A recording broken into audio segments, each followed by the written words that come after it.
Right, folks, that's a little bit of this in Chicago, but this is Chicago, or it might as well be Chicago. It's just like 1920s Chicago with Meyer Lansky and Murder Inc. Does anyone know Michael Cohen? Right, Michael Cohen is the latest, isn't he, in the Trump administration? Was he Trump's lawyer or something? And then he's just got something like 3 years. So it's not Michael Cohen. Let's just go to Las Vegas, because you all know he's from Las Vegas. And what it was basically, robber shot dead by Vegas cops. Why is it so difficult to find the original Michael Cohen? Casino, was that at Clark County? Right, anyway, there was a Michael Cohen. Could be San Francisco, could be LA. Let's have a look at San Francisco. There was a Michael Cohen who was the big kingpin in America at the time of Meyer Lansky. I think he took over whoever was working for Michael Cohen. Yeah, no, it's flooded anyway. We shall go there in due course. Oh my God, there's millions of them. All these Cohens. Right, what we're going to do then is we're going to go to Chad. Right, let's see what Chad comes up and news. Because we are in a shitstorm. Welcome to the shitstorm. Right, so we've got rugby. Right. Right, if you followed the 2-hour video that I done the other day, Equatorial Guinea opposition leader detained in Chad. Okay, Equatorial Guinea, in case you didn't know, is the richest country in all of Africa. And it's not so much that it's rich, it's just that, like, it's got tons and tons of oil and it's really small. It's got a small population. You know, basically it's Stalinist. So, you know, go figure. Right, so Chad, when we want the country in Africa, because there is a shitstorm brewing and no one's paying attention. Literally no one's paying attention, and everyone's going to get some South Africa in the living room in about 10 minutes. Iranians had a network exposed in Central Africa. Chad's, right, so the Iranians, oh my God, the Iranians are in Africa. Maybe people will move now. You know, let's see if it says Israel or Jew, right? It ain't gonna say that, is it? Even though we know, right, and here's something that I learned today as well. Stupid internet. Rabbi means my master. Etymology. The Hebrew word master, Rav, which literally means great one, is the original Hebrew form of the title. The form of the title in English and many other languages derives from the possessive form of Hebrew, in Hebrew, Rav, meaning my master. So when you call someone a rabbi, you're calling him my master. So probably won't be calling Jews rabbis in any shape or form later. So there's the opposition leader detained in Chad. Now let's assume that there's a dialectic going on and he's being detained to help the Chadlian people consider that he is actual opposition and not Israel's choice for opposition. So Chad's government continues to hold the head of an Equatorial Guinea opposition party after he was arrested in N'Djamena, the Chadian capital, last Thursday, according to the Spanish Foreign Ministry. So the Spanish are concerned. The Spanish government is deeply concerned, didn't I just say that? I haven't read this article, and yet, right, because Spain actually borders Africa, so it's like the first place that they're going to flood. So the Spanish government is deeply concerned about the detention and calls on the governments of Chad and Equatorial Guinea to handle Andres Osono's case with the utmost respect for the fundamental rights, according to a statement from the authorities in Madrid. So, not only have we got the countries as named the other day, which was Burkina Faso, Nigeria, Niger, Algeria, Libya, Chad, now we've also got the richest country per capita, Equatorial Guinea. And if you don't believe me, which obviously don't, because I'm a white guy, do not believe the white guy. So I go to source and I leave everything open to debate because I want to learn too. Please help me to learn. If you've got stuff that I could be interested in, I very much want to hear from you. Please get active and start putting your stuff out there that counts as my stuff, or please start sharing my stuff that I feel is important.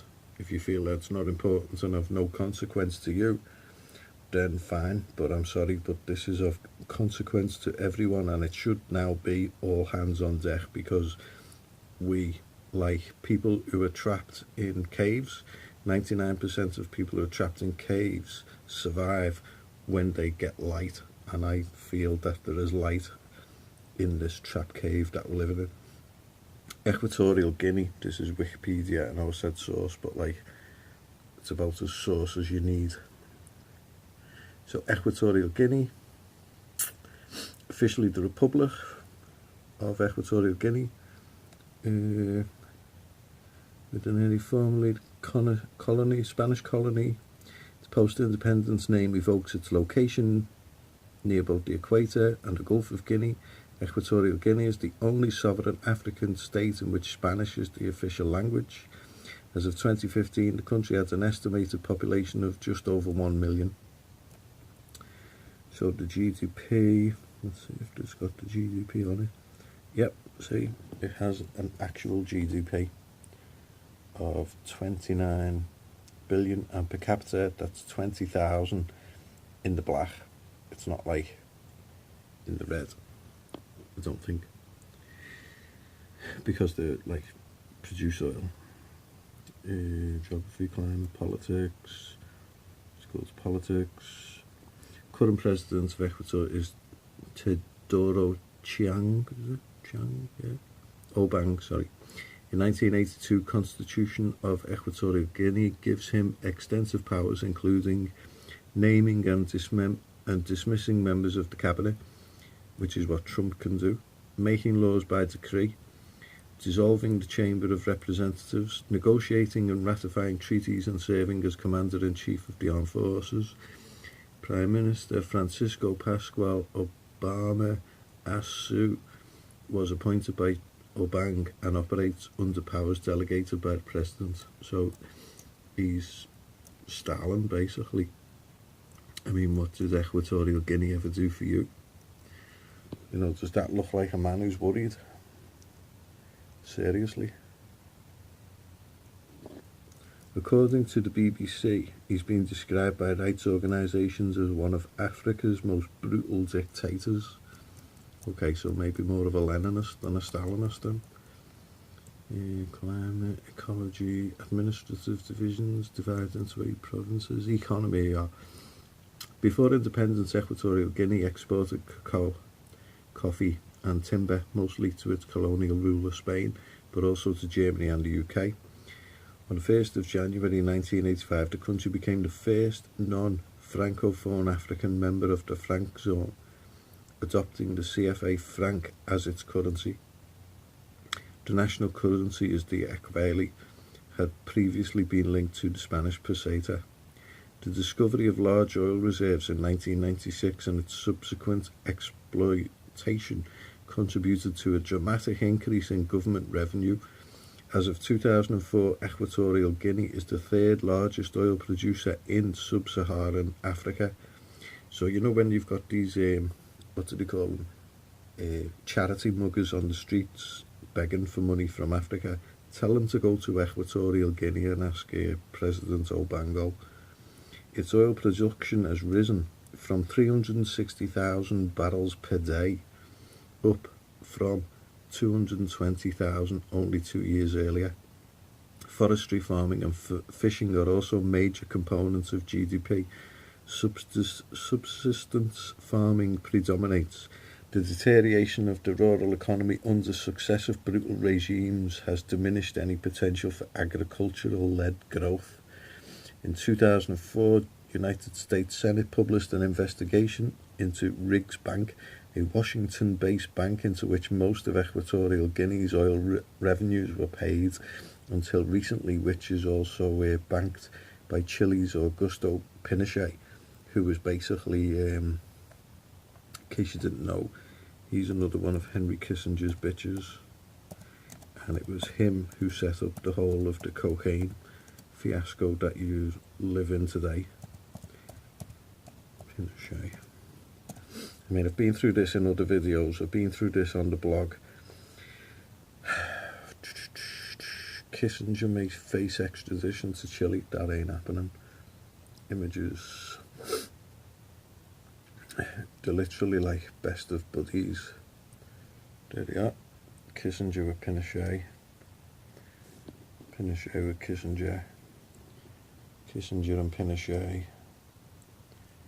Do they look at all like they're like enemies who like dislike each other? Because I'm telling you now, they are not enemies who dislike each other. So it's about time people started looking at the reality of the situations in life when it comes to everything that's going on around them, because it's not my environment that is being polluted.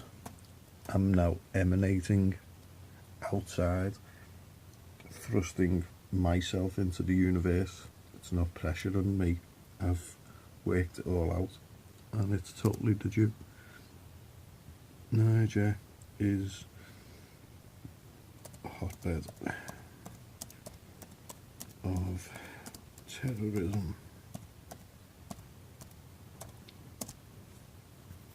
How Africa became a hotbed for terrorism. Pulse Nigeria. Terrorism, Niger, travel advice. Niger surrounded by jihadi groups. Mattis exonerates Special Forces captain who led the ODA. What's that? So the newsrep.com. A West African country, Niger, is a hotbed of terrorist activity. Islamic State affiliated groups have been working against the Nigerian government, and Niger isn't the only country in the region to face such problems. Mali was almost taken by terrorists until a French military intervention repelled them. Nigeria is still having trouble with the Boko Haram terrorist group. I mean, come on, where do you think these people are being funded? I tell you what, you go to Africa, right, and you fund a counter-terrorist organisation, and you stop all of this terrorist action in Libya, Algeria, Chad, Nigeria, Niger, Burkina Faso, Equatorial Guinea, and let's see how you get on. You know, report back immediately with all of your counter-terrorism tactics. You know, you put it on the line that there's nothing going on. Okay, so you go over there and show me that it's not Israel who is the ones who are funding all this. Right? Because without any source of evidence, then your claims are mute. So people better wake up to what Israel has in store. Because Israel is not the nice guy. Israel is the bad guy. And when it's all about good guys and bad guys, then everyone should be like pointing the finger at Israel and saying, well, Israel, what's going on? One minute you're a third world country, as has been shown on this channel, which is a IRS document from 1976. And then on the other hand, Israel is a superpower with a miracle economy. It's got agriculture. You know, look at this, right? I was watching a video and it was saying about agriculture in Israel. You know, it's a miracle. So it works out that actually it's Thai workers who do it all. And when you follow up what's going on, yeah, look, BBC investigation looks forgotten Thai workers in Israel. Thai workers in Israel. Israel's serious abuse of Thai migrant workers.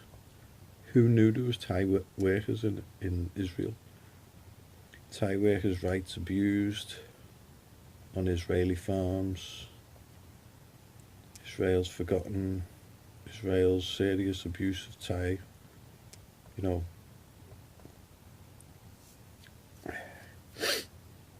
Israelis aren't going to do any farming. They're not trained to do farming. Like, that's a legitimate fact. Israel doesn't do farming for anyone. They do administration of farming. They do this, that and the other, whatever, accounting of... What the hell? How come that stupid thing isn't working? Right, but by the by, people need to start doing stuff, because what the heck? Oh my god, I mean, the news. Israel fallout, Australian MP concerned over intent to dismiss Wallaby star despite not seeing anti-gay tirade.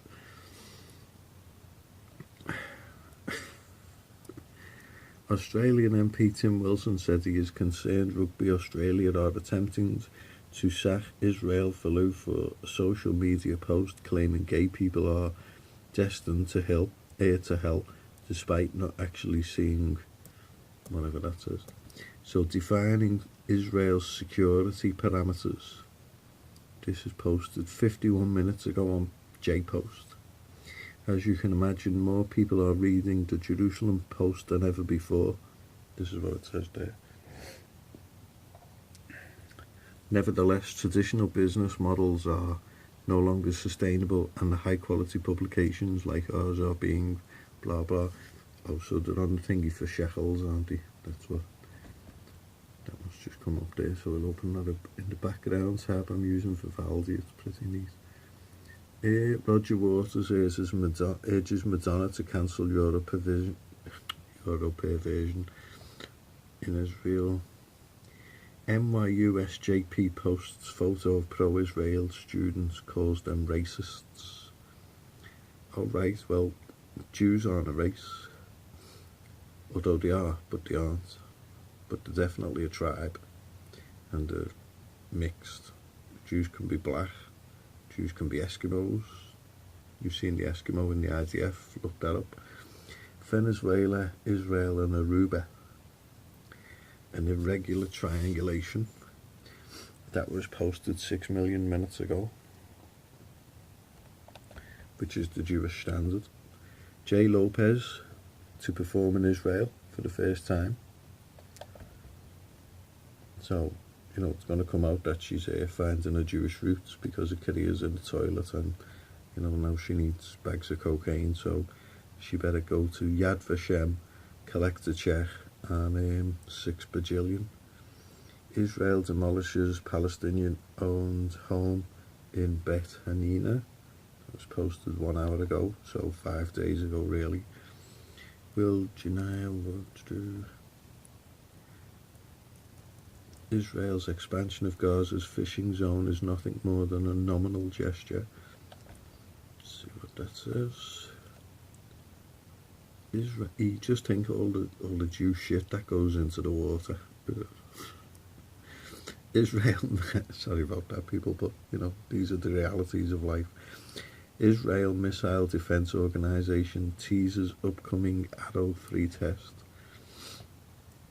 It's like, I wish they were doing farming, you know what I mean? That support Israeli farming, but they just abuse Thai workers who go there, because Thailand's just been torn apart since 1989 when the Berlin Wall fell, and all the Jews just went to Israel to abuse the nice Thai people. It's called the land of smiles, and then the next thing it's the land of ping pong balls and mice up tubes. Omar Baghouth, Israel is outsourcing anti-BDS repression to the BDS. Israel investigates chain of events. Israel detains 1,600 Palestinians, 230 children in 2019. That's only April. Hezbollah still plans to invade northern Israel, says Israel. Israel failed landing, dropped a replica of all Wikipedia on the moon. Who's going to... I got banned for 6 years? 6 years on Wikipedia for saying that Chinese sent a guest team. It wasn't a participatory team because they'd never been in the Olympics, but China sent a team to the Berlin Olympics and were welcomed with open arms, obviously. And it was Chinese people who told me about this. So, yeah, I put it on the thingy that, Hitler welcomed them in with open arms.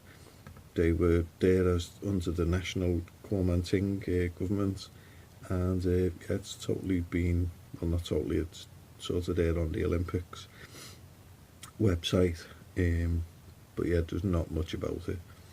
But China did attend the Berlin Olympics in 1936 and then never attended another Olympics until 1984 in Barcelona. Put that in your pipe and smoke it. Israel demolishes home of Palestinian shooting suspect.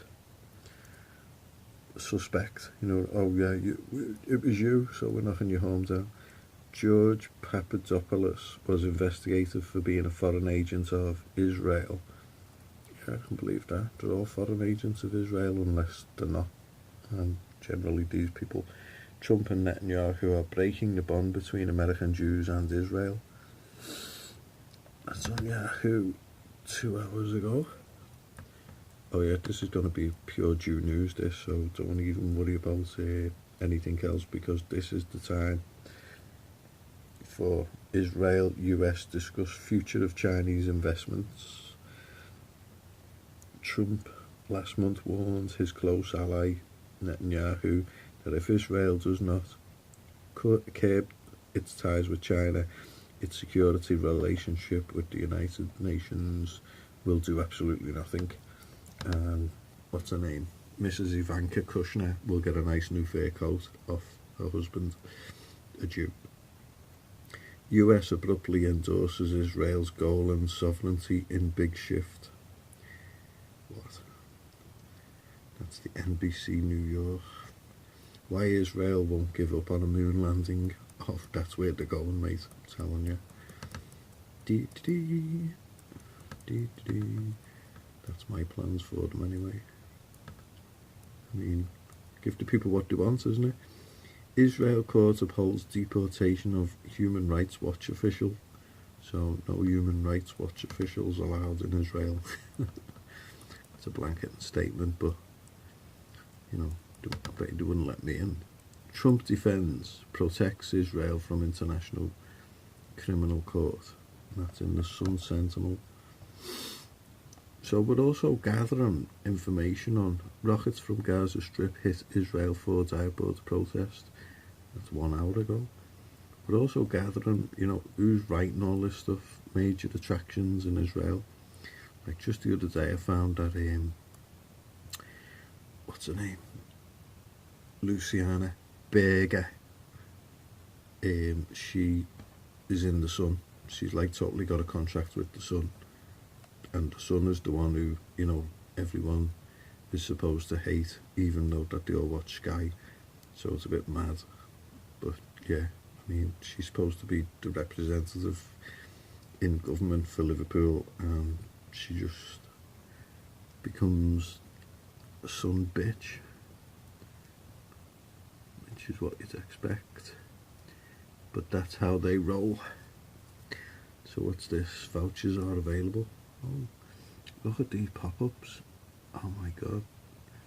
That due program, South Park, did a thing about pop-ups. It was hilarious, I must admit. But I never thought it'd be this bad.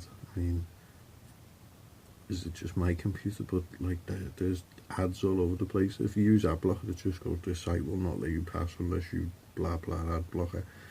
So it's like, what? Defining Israel security parameters, debating the wisdom or harm of annexation. So 2 states for 2 people negotiated. Isn't that like 2 countries? Like, so basically Palestine wouldn't be Israel and Israel wouldn't have any say over the Palestinians. Isn't that what that means? Gee, I wonder why Israel are in adversity to that then. I'm not even going to read that. So stupid. Is the Jew standard. Whatever happened to the Venezuela crisis, it went from summer to low boil to high heat to something beyond the back burner, emitting occasional blips and producing some op-ed pieces now and then. These Jews, man, they just use everything. What are they called? You know, like anagram type things. Crises, like, look, dash, real, proclaimed or imagined, dash, it's not even English, possess a shelf life of their own, aided and abetted by the 24-hour news cycle. But this one seems more, I tell you what, my English teachers would have a heart attack if they seen the way these Jews write in English, or not in English. Perhaps it's a prolonged lull before the storm, and after 3 months of festing, one thing abundantly clear: Venezuela contains all the moving parts needed to suddenly rear itself into something combustible, but will it? So, as we know from the full weight of 2 years of Trumpian rhetoric as in weight around one's neck, initial bursts of sound and of fury often signify nothing and are followed by the lack of follow-up. Are we a red line? This is just like no content. This is all just Jew opinion. Jews from Poland migrated to Venezuela in 1920s, were joined by brethren from surname a Dutch colony, or from Suriname. Their numbers were augmented by Holocaust survivors, and the shul became into being in the mid-1940s. Visitors are Sabbath welcome, and holidays are celebrated in the modern invading structure. Inviting. My intent here, so you may also like, I didn't even like that one. Netanyahu said to urge reporters to look into Bennett Shahed's bedrooms. Isn't that the woman, the Justice Minister for Likud? Can't remember her name. She's the Israeli Justice Minister. Am I being Judea here by Sarah Netanyahu to go and look into Shahed and not look into Netanyahu? But Netanyahu's covering all bases, isn't he? Yeah, here there, Aliyad Shahed, Ministry of Justice. I've got these Jews down, mate. So, what's this? Oh yeah, J-Lo. J-Lo's gonna give it the Shlomo. J-Lo and Shlomo. How'd you like me now, Shlomo? Stop seeing all ads. So you can't even see the article, basically. When what's his name invented the internet, Tim Berners-Lee, he said, you know, he'll release the technology into the public as long as it's free for everyone. It's actually like quotable, which means obviously now I've got to say it, because who believes the white guy? Tim Berners-Lee. Lee. And the Jews are proper livid over this guy inventing the internet. He had 2 computers and he just needed like one computer to interact with the other. So he just wired them up and just interfaced them, and it was like the internet was born. And because a Jew didn't invent it, like they proper freaked and they loathe him. So he works at CERN and he's got no say over the internet whatsoever. He did try and have a little go the other week, but it was totally unrelated.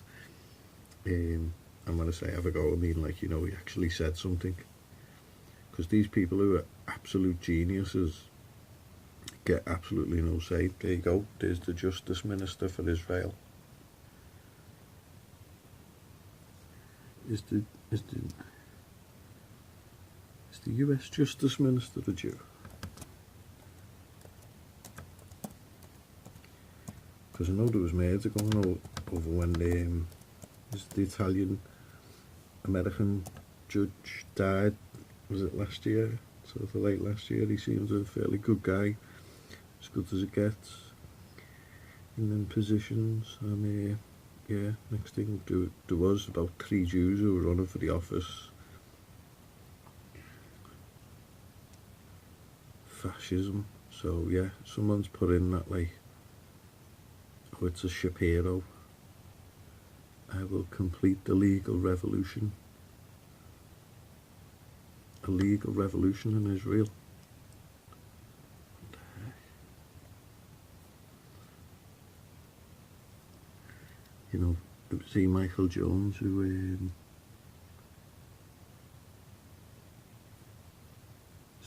was it wrote the book, The Jewish Revolutionary Spirit. Gotta give into that one, like. So David Gorch, he's the Lord Chancellor in Britain.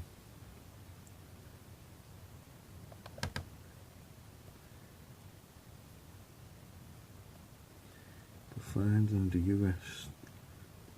US Minister, like, what's that, Afghanistan? Look, type in US Minister, and Justice Minister comes up.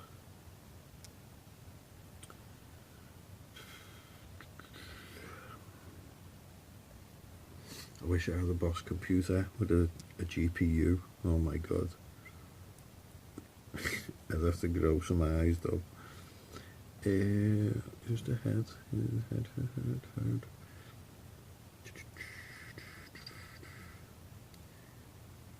William Barr, the Jew. Then you've got Rod Rosenstein. He's the Deputy Attorney General. Gee, I wonder if he's Jewish, Rosenstein.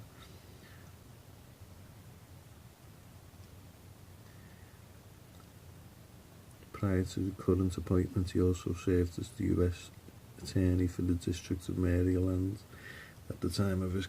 Oh yeah, we've seen him before, haven't we? You can't get any Jewier than that little Jew. I don't know who Jesse Panuccio is. Oh, Jesse Panuccio. I'd like to think he's not Jewish. I hope he's battling for the good side. I really do. I mean, there must be that much stuff goes on in there that no one knows right from wrong these days. It's got to be a Jew. And Benjamin Bristow, is that a Jew? A Jew might not be. There's a good darts player from Britain called Bristow. Oh, he's an American lawyer. Look out. A civil rights advocate. No, he's not a Jew, is he? I wouldn't have thought so anyway.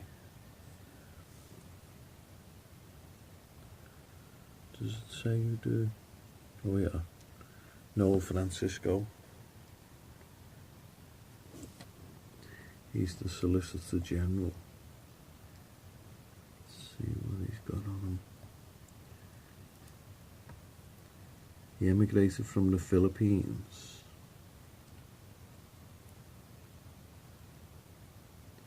So he could be a Catholic.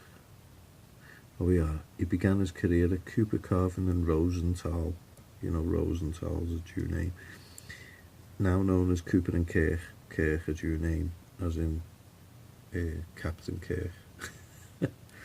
Okay, so maybe Kirk's not a Jew name, it's like Scottish. He was part of the Bush administration. You know, got to know who these people are. I mean, they're running everyone's life all day, every day. It's what they get paid to do. Imagine someone paying you to run someone's life. Imagine that. Like, you get out of bed and now you're getting paid to run everyone else's life. And then, like, oh, he's not a Jew, he's just an half-wit, isn't he? I'm sure he's a lovely fella, but I don't think he's a Jew. Let's have a look anyway. Because they usually have, like, one in the one skeleton in the cupboard somewhere. But please, you know, the less Jews, the better. I hope he hasn't. I mean, how can you have a Jew in the Justice Department? Seriously. Gork was educated, legal practice, research, Barry Leg. Well, there's nothing about him being any corporate law firm or house.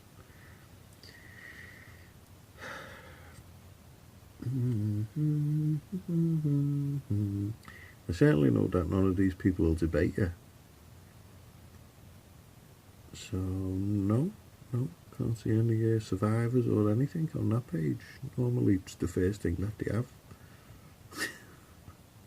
Like, literally will be the first thing that they have. His grandfather was the Holocaust survivor, or this or that, you know what I mean? All of his family died except his granddad. Oh yeah, just happened to be that, like, his granddad never died.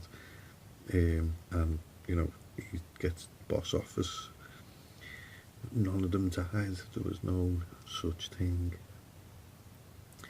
So he's known as Tim Biel, and that's nice, isn't it? He's an English engineer, and as we know with Alan Yentob, who's also an English Iraqi Jewish Jew, you know, I think he actually is English, Tim Berners-Lee. Good Anglo-Saxon. Timothy Berners-Lee. So look.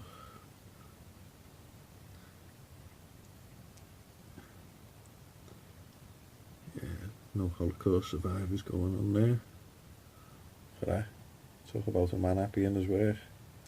Haha, invented the web while invented the internet while Jews were thinking about money.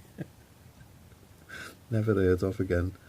Wouldn't you think, like, he'd have, like, some say in the internet? You know, like, inventing the whole internet. Yeah, he designed and built the first web browser. His software also functioned as an editor called World Wide Web, running on the Next Step operating system, and the first web server, CERN HTTPD, short for Hypertext Transfer Protocol Daemon. You know, these are the things when you're not just thinking about money and how to fleece Goyim. Like, actual good things can come out of the world. So he married Nancy Carlson, an American computer programmer. Oh, imagine them around the tea, like, you know, having the tea at night, having a bit of munch. And, oh, how did you go today? Oh, I invented the internet. Oh, did you? Jolly good. Blah, blah, blah. You know, boss. Since did you invent the internet? Oh, no, I actually invented the internet. Oh, bloody hell. Because you know non-Jews can't be geniuses, don't you? Like, imagine if this guy was a Jew. He'd be like the new Karl Marx. I mean, it's not like as if Jews aren't trying to run the internet, is it? You know what I mean? The guy who actually invented it gets no say whatsoever. Oh yeah. Respect for the people who died. Rockets from Gaza Strip hit Israel. 4 died aboard the protest. Tens of thousands of Palestinians. So what's this? March the 30th, 2019. Why does it come up on my feed like saying posted 1 hour ago or whatever? It's like nearly a month ago. Fail. Get off. Unfortunately, our website is currently unavailable in most European countries. We are engaged on the issue and committed to looking at options. So can't even see that. US abruptly endorses Israel's Golan sovereignty in big shift. This is March the 21st. Have I gone back in time?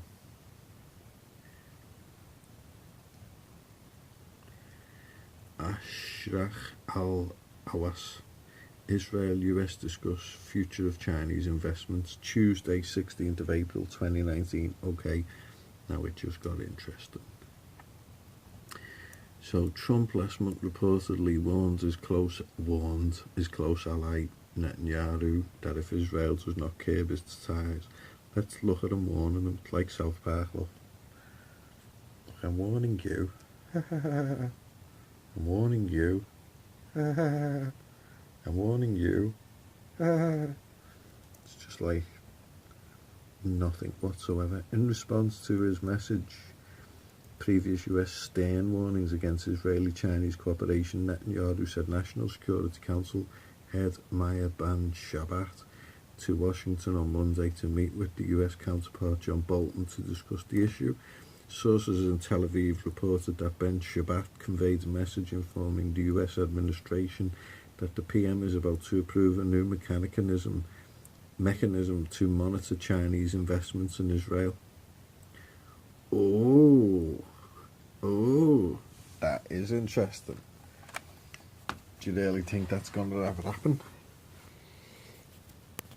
Ben-Shabbat will present a series of measures taken by Netanyahu, such as meetings of the Security Cabinet and postponing any decisions until reaching an understanding with Washington on the matter. The demand was made on March 26th after Trump recognised Golan Heights as part of Israeli territory, despite the festive, I recognise it for you, Benjamin. And with a stern warning, Trump be letting China put all of the US dollars that you robbed from Wall Street into Israel for startup companies. Oh my God, people are just haven't got a clue. In this article, posted 1 hour ago, according to my feed. So despite the festive atmosphere, the meeting was negative concerning the issue of Chinese investment. But what does negative actually mean? This was expected, especially since US Secretary of State Michael Pompeo was warned Netanyahu during his visit to Tel Aviv. Oh my God.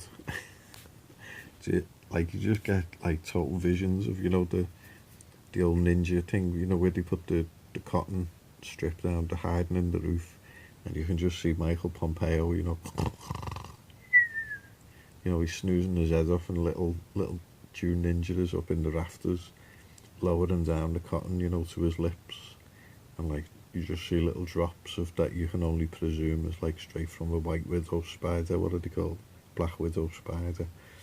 And it's just dropping down, from Pompeo, and he's talking in his sleep, going, "Okay, Israel, I'll let you do what you want," and the cotton gets taken away just before. I was reading earlier today in a book by Barbara Walker called The Women's Encyclopedia of Myths and Secrets, and wow, she's having a great go at the Jews. It's even the PDF's available online. Just type in The Woman's Encyclopedia of Myths and Secrets and just go through some of the stuff, and it's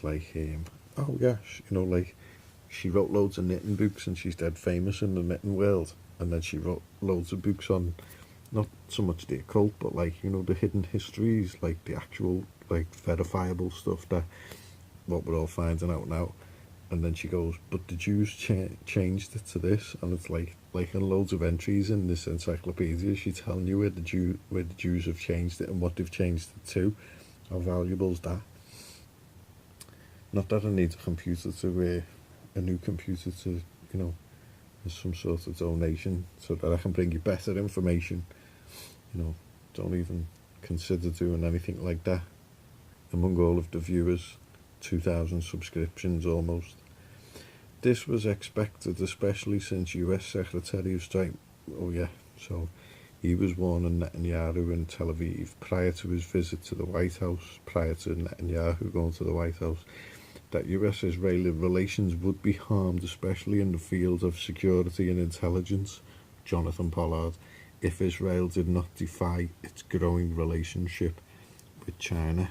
Is that not supposed to say, like, deny, not defy? Because it's defying the US. Well, it's just going to defy anyone.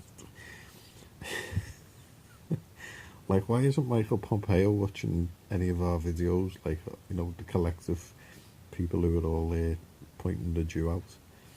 Two officials familiar with the matter told Channel 13's political analyst Barak Ravid, do you reckon he's a Jew, that Trump was direct with Netanyahu, telling him that if you don't limit the Chinese penetration into Israel, security cooperation with the US will be harmed. That doesn't sound like a threat to me. That just sounds like, like, ha ha ha, shut up, Donald, you idiot. And like Donald just puts his head down and just shuts up. The fact that Trump himself raised the issue with Netanyahu indicates the White House may be growing impatient, according to Ravid's report. I hope there's proper tension in the White House now, with all the non-Jews, and the way the Jews are like that. Really, they just front everything, don't they? They're dead fronty. They've got no conscience, and this is the thing, like all that stuff about conscience and all that now, all bets are off. You better just get as Jewy on the Jew as the Jews on you, basically. Sort of rhymed that, didn't it? Get Jewy on the Jew as the Jew is on you. Do. This ain't Chicago. Ravid said Trump informed Netanyahu that he was surprised at how China was allowed to establish many infrastructure projects in Israel. Do I even get a say in this? Is anyone interested in my opinion? Has anyone got an opinion? The comment section obviously always look bare when such China. Let's just assess the situation in that sentence here. Ravid, who is the Jew, what was he? Channel 13's political analyst. So he said that Trump informed Netanyahu, so the president of what's called the world's most powerful nation, informed Netanyahu, the leader of the criminal, the only criminal state on the planet, or at least it's the only, it's the HQ of all criminal states, because pretty much all of the governments are, so just on that alone, right, he was surprised at how China, so that line there, Ravid said Trump informed Netanyahu that he was surprised how China, just that alone, is, you've got the US, Netanyahu and China, how much power and influence have those people and country got? And Ravid is saying, how were they allowed to establish many infrastructure projects in Israel? But who's going to stop them? Along with the new port in Ashdod, he's saying there's such as the new port of Haifa, like a whole new port. In addition, in fact, the whole of the coast of Israel on the Mediterranean is the Suez Canal, basically, just like the little trickle of water outside the Suez Canal, Israel. So in addition, Chinese telecommunication companies won the tenders to build cellular networks in Israel, namely the Huawei and the ZTE. So basically, like with the Thai workers, the Chinese workers are going to be the actual workers. Israel's not going to have any workers. They're all just going to be startup companies on the internet, running security, running government administration, running banking, running Freemasonry, running all of the dark web stuff as well, all of the prostitution, the drug running, the Al Qaeda supplying of arms and funds, the Boko Haram, the Islam State, or all of those things. This is what Israel does. Show me the evidence that it doesn't, because that someone's doing it. And, China now is ready to establish infrastructure projects in Israel.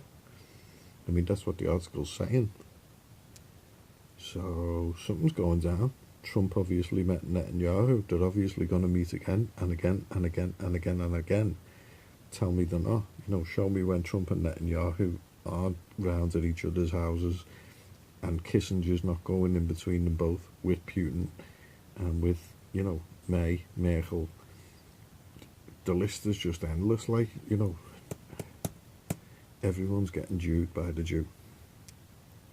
So, despite that, Trump did not give Netanyahu an ultimatum. Oh, what a surprise.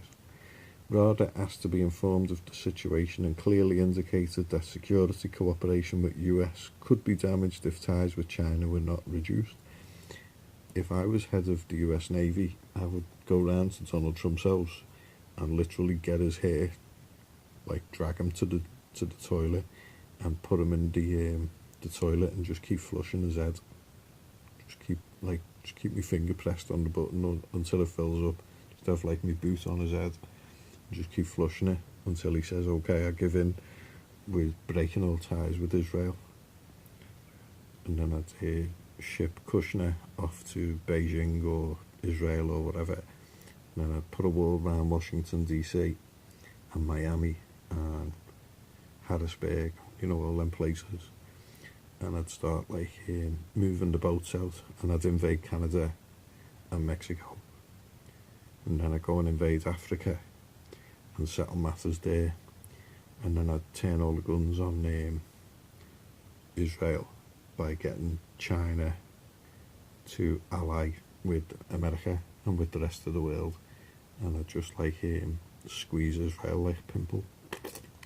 Like that.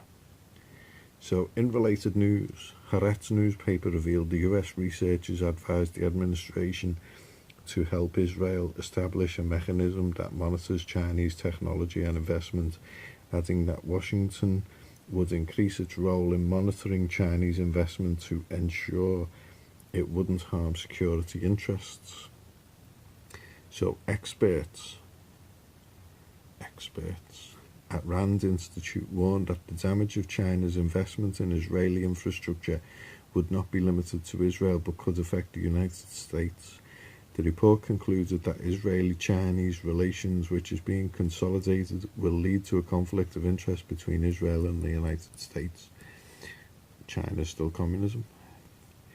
Israel arms exports reached $7 billion in 2018. Syrian family recruited in Canada after fire claims.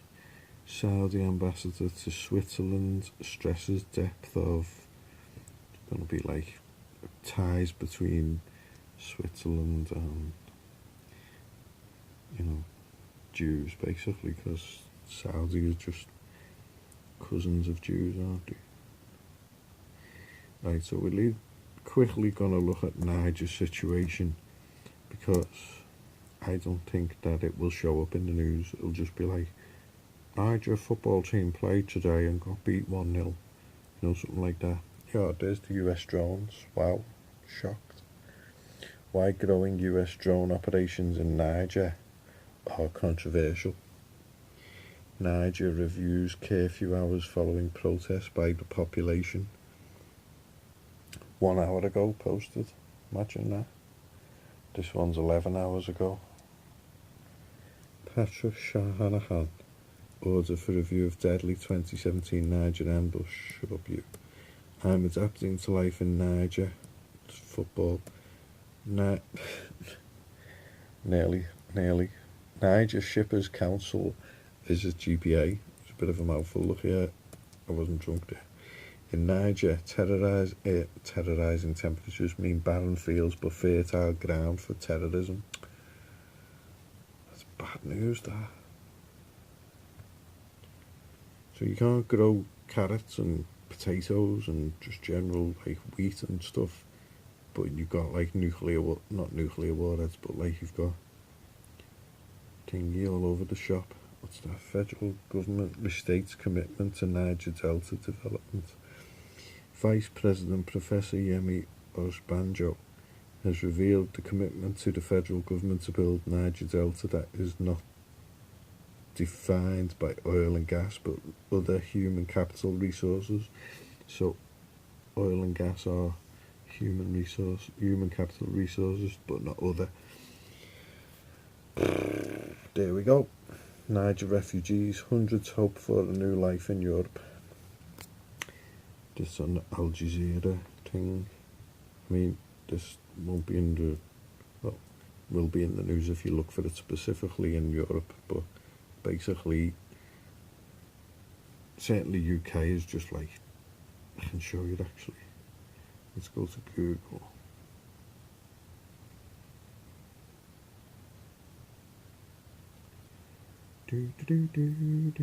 Wish Tim Berners-Lee would invent some kind of internet for me, because the one I've got is crap. It's expensive, but crap. Can I say crap?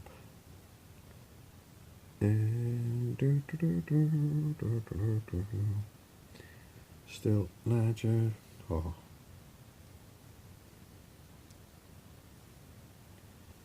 You know, these people may not be whatever when it comes to, you know, inventing cars and doing all like that, but they're still, you know, they're still people, and they've got, you know, they've got reason for being, and they have every right to have as much of a life that, like, our constitutions guarantee us. It should guarantee them as well, because, you know, if it doesn't, then we're well in the poop, aren't we? Because if we allow it to happen to one, then it happens to all, and fair play.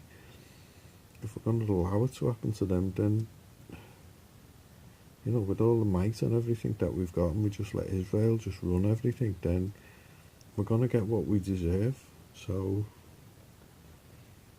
you know, start putting the word out, like, start growing some balls and getting some hair on your chest and getting your voice and start getting out there and actually saying something that means anything in today's world, other than, like, complaining. Like, physically get yourself armed with knowledge and start putting it out there. Don't be just leaving it to the likes of me and other people. Like, get active, do an anonymous blog if that's what you can do, because right now, you know, it's saying hundreds here, but hundreds can turn into thousands, can turn into, like, there's 1 million actual refugees in Niger, and I don't think that Niger can handle that amount of refugees. That's my own personal opinion. And Algeria won't be handling them as anyone ever met an Algerian, because I was in jail in Spain with Algerians, and they were sound with me. They were dead funny. Like, even though they didn't speak English, we all got on. But they were, you know, they were tasty lads. Like, they weren't, what's the word? They weren't slow off the mark, these lads, like. Londoners deserve better than their grandstanding mayor. He's a little Jew. Like, he's on record as saying he's agnostic, and yet they say Muslim. No way, he's a little Jew. Roman rabbit finds as one giant hop for archaeology. Okay, so I hear you doubting the white guy because the white guy's a liar. Okay, well, you know, white guy has got armed with knowledge in the way of, what's his name? Mayor Khan, isn't it? Khan. Cohen. Right, Jewish. Just put that in.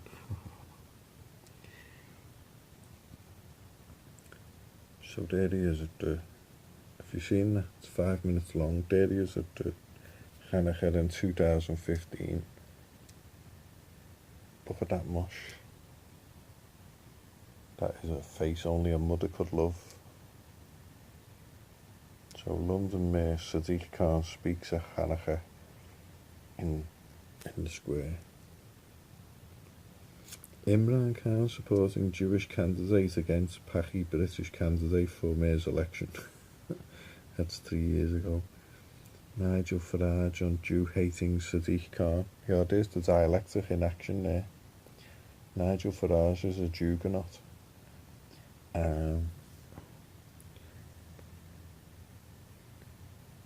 There's Khan at the Holocaust Memorial. That was his first act as Mayor of London. My pledges to London Jewish community. That's on his own YouTube channel 3 years ago. Jewish news, mayoral hunting, Sadiq Khan sorrowful about anti-Semitism in his party. Yeah, there he is, agnostic, someone's caught it. Brilliant. I'll go back to that other thing, what I was saying about whatever it was, in a second. There is also those who are willing to demonise Muslims. I know many of you feel hurt from those who insult our faith and our Prophet, peace be upon him. And it is your right to feel that pain, and I feel that pain too. As a Muslim yourself, do you have any view about whether Muslim women should or shouldn't wear the veil? No, I'm agnostic. I'm quite relaxed about it. Yep, there it was. That was the bit I seen. I thought it was going to, like, not be that bit, but there it was. I can't remember what it was now with Sadiq Khan with the Jews.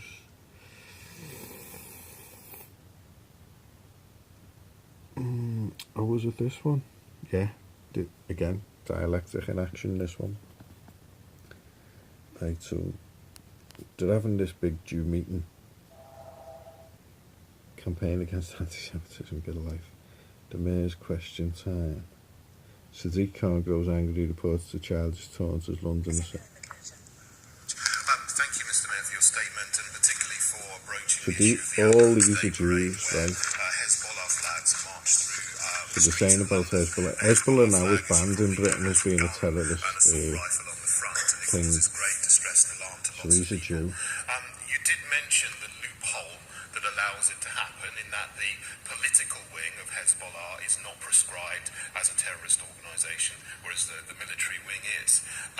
Unlike countries like the United States, Israel, France and the Netherlands, where the See whole him of sneak Hezbollah Israel is in there, prescribed as a like as terrorist if Israel organisation. belongs to In the Europe. Mayor's Question Time last year, on the 20th of July, I did ask you Like about Israel, that, the only whether you would democracy call for in the in political Jew wing of land. Hezbollah to be Come on. prescribed, and you would probably need to approach Amber Rudd, the Home Secretary, to do that. Anyway, And you said, no, that's not what I... Let's say, like, Khan's a total Jew anyway. I'm not having it that he's a Muslim or Pakistani or anything. He's a Jew who is a Jew who is a Jew. Right, I'm just going to sneak a quick peek at the notification I've got. The Home Secretary decides whether matches take place, but also whether organisations are prescribed. And once I've read your letters setting out the evidence, I'm sure I'll consider whether the right Home Secretary is the right thing to do. Okay. It seems I have an answer of sorts. Thank you. Thank you. Assembly Member Dismore. Biggest Jewish community in the country in Barnet and Camden. And there's been a lot of concern. So this fella's about this representing the Jewish protest, community Al-Quds in demonstration, and I London. wrote the police myself about it, and I attended the counter-protest and spoke at the counter-protest. So they've all got something to say. They've all got minutes to fill. You know, nothing actually boils down to anything, as the Americans say. It don't amount to more than a hill of beans. So there you go. He's a Jew. Roman rabbit finds his one giant hop for archaeology. Labour MPs urge Corbyn not to torpedo Brexit deal. Like we said, didn't we? We're going to look at the the situation in Africa not being reported. And this is the Google feed, the Google news feed in UK, like news.google.com thing. Oh, the white guy's a liar. His thing's not focusing.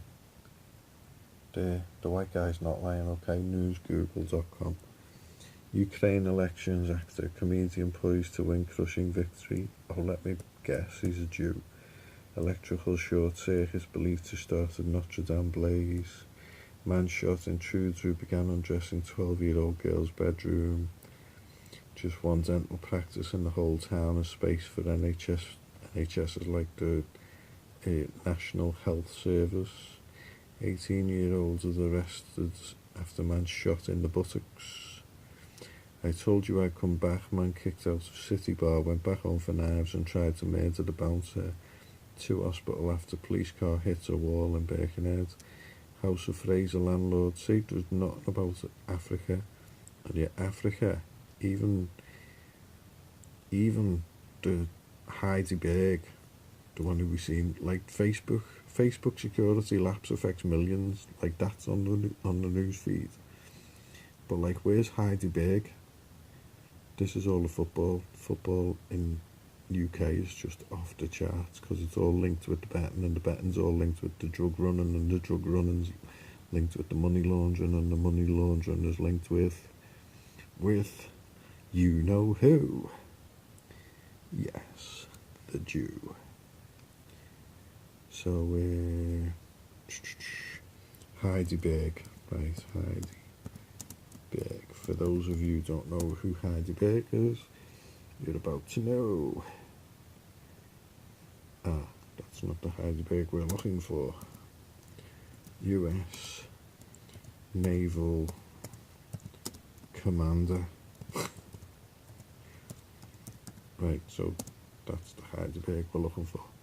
Heidi Berg, J2 AFRICOM, United States Africa Command, on LinkedIn. Okay, so she's the African Rear Admiral Heidi Berg, yeah. That's on navy.mil, Navy Data Bios, Heidi Berg. And, you know, she's on record saying, holy crap, Africa is in the toilet and it's all about to go off. And like, you know, the British news just doesn't say anything. Former top CIA official warns that US intel faces moment of reckoning after the 26th failure. Naval officer killed in reservoir. Even in the news. Like, it's in the 2-hour video that I done the other day. Sponsored by the US Naval Force Africa. NAVAF. US NAVAF. Protecting the Gulf of Guinea. Yeah, was it this one that we read? Yeah, I think it was. So yeah, she's about anyway, and it's in that video. Hosted by the Chief of the Naval Staff, Nigerian Navy Vice Admiral Ike Eti Ibas, Obama Game Express is also part of the comprehensive strategy by US Africa Command and US Naval Forces Europe, Africa to provide collaborative opportunities among African forces and international partners that address maritime security concerns. So you've got Angola, Benin Republic, Equatorial Guinea, Gabon, Guinea-Bissau, Namibia, Guinea, Cameroon, Cote d'Ivoire, Republic of Congo, Ghana, Gambia, Morocco, Liberia, Senegal, Sierra Leone, Togo, Sao Tome and Principe, South Africa and Cabo Verde.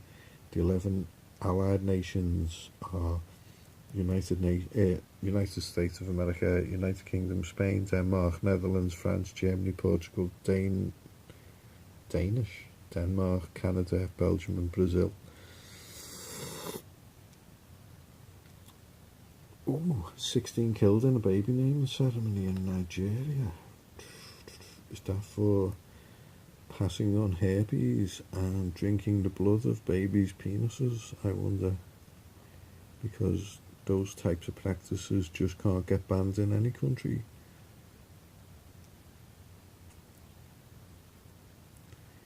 Yeah, according to her, this is Rear Admiral Heidi Berg. US Africa Command Rear Admiral Heidi Berg lauded the commitment of the 33 nations stationed scheduled to participate in this year's exercise. And basically it's China, like China are the ones doing all this, right? According to her, illicit maritime activities such as illegal fishing, trafficking of weapons, narcotics and people, as well as the ongoing threat of piracy, undermine the rule of law, food security and economic development in the region. And when I say China, I really mean Israel, because as I'm trying to hammer home here. China is not, like, imagine like a parasite, right? And it's leached onto a cow, right? Like a lice, like cow lice. The lice has drank that much, like it turns into China. Do you see what I'm saying? Like, it's just like the lice has drank that much that, like, it's just exploding into China. And China has got that much energy getting pumped into it by, like, the parasite, the mouth, that it needs to go to, like, somewhere to let all its steam off. Like, otherwise it's not gonna it's just gonna explode. Gunmen believed to be Fulan herdsmen reportedly opened fire on guests as they celebrated with a family at their newborn in Numa village in Nasawara state.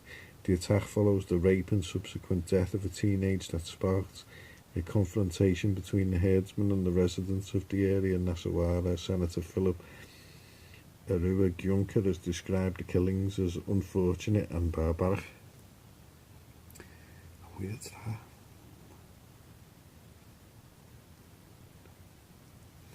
Anyway, just quickly, just so people are aware, herpes rabbi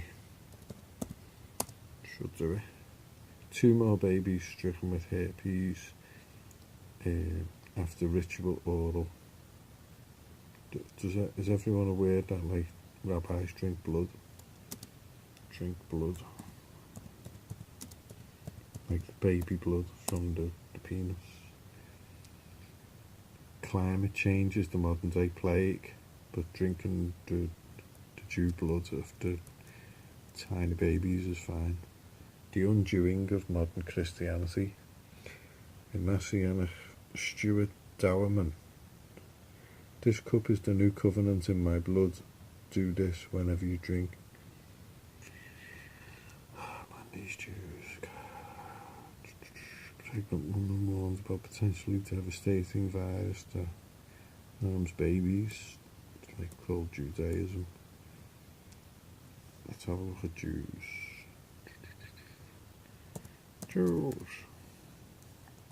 No, not Jews, sons. Jews. Outrageous Kuwaiti researcher claims Jews slaughter Christian children. In Israel, young Jews are more likely to keep Passover than their parents, or are said as contributing to the problems dividing Jews. French Jews are worried but reluctant to quit the good life. Basically, they don't want to go to Israel. I mean, France, what a country, absolutely beautiful, full of the, French people. Who wouldn't want to live there? Especially if you were horrible, like a Jew. You just wanted to, like I don't mean just because you're a Jew that you want to live there and destroy everything, but, you wouldn't want to be around Jews. You'd want to be around, like the best of the best. If you'd robbed everyone and you sort of, like, there was no one else to rob, then go and rob the French. You can rob people who do it with flair and style. And yeah, they're fairly robbable, aren't they, the Jews? The French. When Jews under Nazi terror pleaded for help, and America ignored them. Oh my God, if only what Donald Trump had said about Jews. Come round for Sunday dinner, Jews. American Jews versus Israeli politics. I think that's what we originally sort of were going for. All the Jews who made the Time 100 most influential people list. Oh, look at that. Do you know who that looks like? That looks like our man in the trenches. Our Jew in the trenches, what's his name? Dan Gertler. It's like it's got a bit of a look of him and who's the fella out? Gomez out the Adams family. Is he a Sephardic or something? Dan Gertler, let's have a look at the news, see what he's been up to in the last few days. We didn't find anything for Dan Gertler. And yeah, he's embroiled in this massive thing in the Congo. You know, where he's just robbing everything. Glencore, that's it, Israeli billionaire miner added to US sanctions list. Oh my god. This is like dude that made billions on blood diamonds. And like he was in the oil, the gas. You know, Congo's like literally devastated just because of where's that one gone? Yes.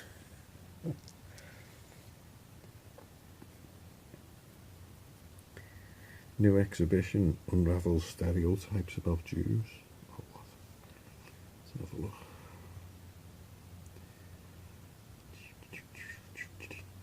It's going to be a Jewish site. Oh yes, jewishnews.timesofisrael.com. It was like Cohen.com. Not right on the money. New exhibition unveils stereotypes about Jews. Jewish Museum London launches Jews money myths to dispel anti-Semitic notion all Jews are moneylenders and bankers or are wealthy.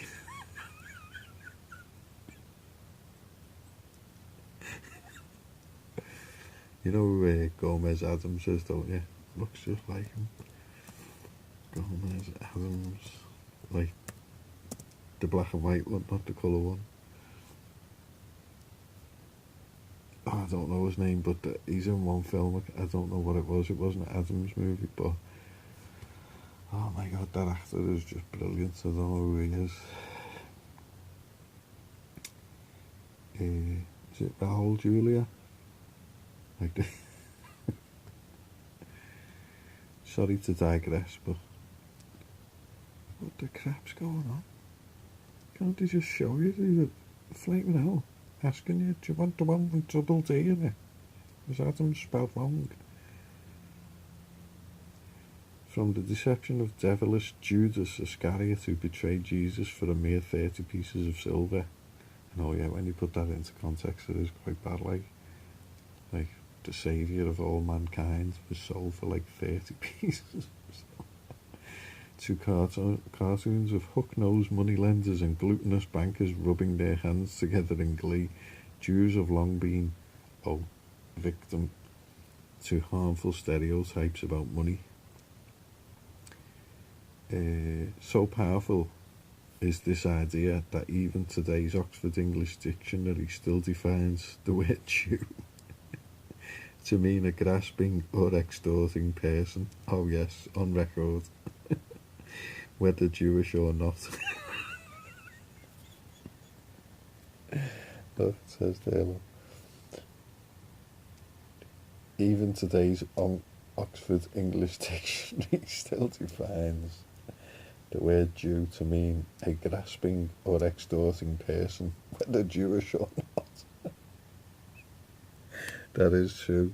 That, it's totally colloquial to call someone a bad Jew if they just want shit, who drives hard bargains or has a verb to cheat.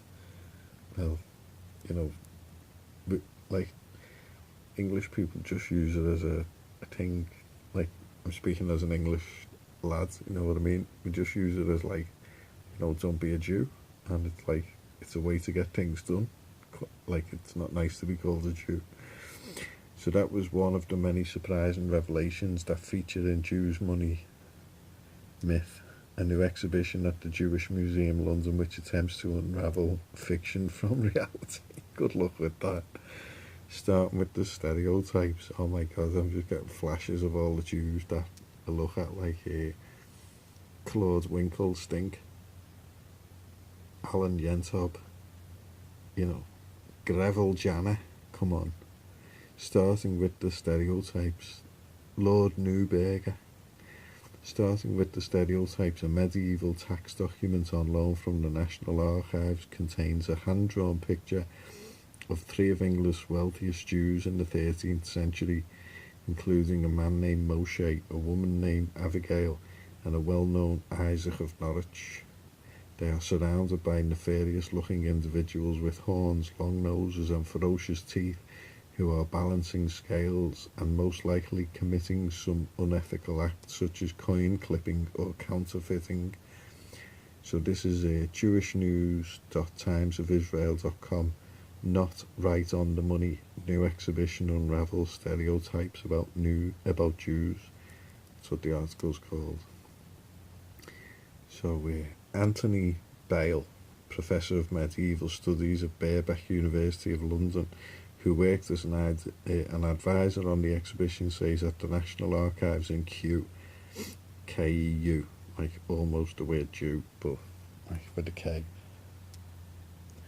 Anyone wanting to view this document would have to do so in the same secure room.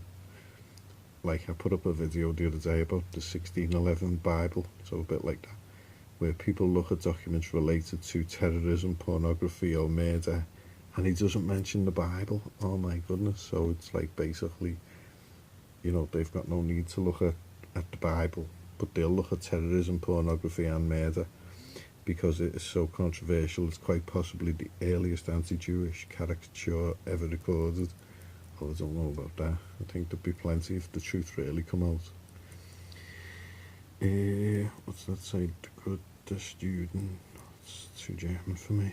Bale also reveals that while the document insinuates money lending was a typical Jewish profession in the Middle Ages, the reality was quite different. Yeah, it was a typically Jewish profession. The reality quite different is that it was the only Jewish profession that was sort of like even anywhere near legitimately legal, and even wasn't, because that's how they get expelled. So it's like not welcome. Why do you need to interfere in our society? Like imagine like you've got like you've got a bed of roses, right, and then you get all weeds growing in there. And do you allow the weeds to continue to live in the bed of roses? Is that like because the weeds say that they have the right to be there with the roses? No. Trash the weeds and look after your roses. That's why, the rose is the symbol of England. So Bale, or has Jews even got a flower? Just thinking they've got a weed, like like the proper horrible. The ones I've spoken to, and there's not so many, but when I've spoken to them, like they all read from the same script. That's one of the pattern recognition. You definitely all reading from the same script. You'll see trends in the news, and they're the scripts that they're all reading from. Like, go to every news channel, they're all reading from the same script. Every news channel's got all the same news. It's like this is all the brokering houses, because the news is actually like an insurance deal. They can't afford to allow news that is not insurable. That's like they couldn't insure Hitler, for example, because Hitler stood as the guarantor for himself for the German people, which is why like Germany just became really prosperous really fast and had so much innovation, creativity, industrial advancement, is because just one man just like said, yeah, I'll accept the obligations, the burdens, the any and all debts, and he just went struck off all the debts and gave people like a zero to be balanced from. So everything that the people earned then was in the positive.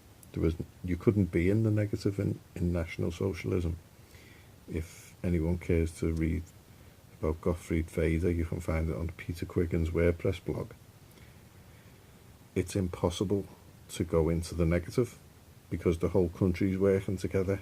I mean, this is one of the things about Jews, that they consider as their monopoly to be functioning as one unit. So when the German people wanted to function as one unit and did function as one unit under rights of self-autonomy, then, you know, they got carpet bombed to literally almost to out exist, you know, to being obliterated out of existence, which is what we're seeing today, and why we're in this panic, that we're literally in a panic now to name that Jew. So actually only a tiny proportion of Jews lent money. Oh, so they all weren't benefiting from being Jews then, and that's why the whole of England, one of the most intellectually inspiring nations that's ever existed on this planet, didn't want them there, because only a tiny proportion of them lent money. Nah, that doesn't wash. So it's a complete myth. That sounds totally like Louisiana Berger's sort of style of script, or any other Jew. It's a complete myth. Like dead absolute, you know what I mean? There's no room for any negotiation on this when it comes to naming the Jew. It's like, oh, absolutely not.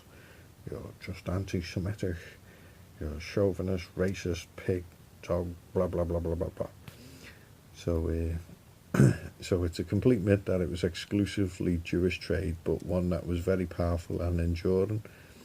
Well, the thing was, if you needed to lend money, then you probably had fallen on really hard and difficult times, and you know, there's probably chances that your well has been poisoned, and that you had to turn to someone who actually had a means to convey some wealth to you, because literally everyone in Britain around the time that these are talking about would be homesteaders. You know, they'd have small holdings or farms, or you know, they'd be self-sustaining. That's like that's the way of the Celts, that's the way of the Vikings, that's the way of the Scots, you know, the Welsh, the Cornish, like being Vikings and Celts and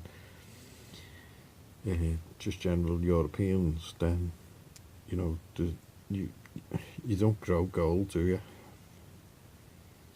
So those who were not involved in finance struggle to pay taxes to the crown.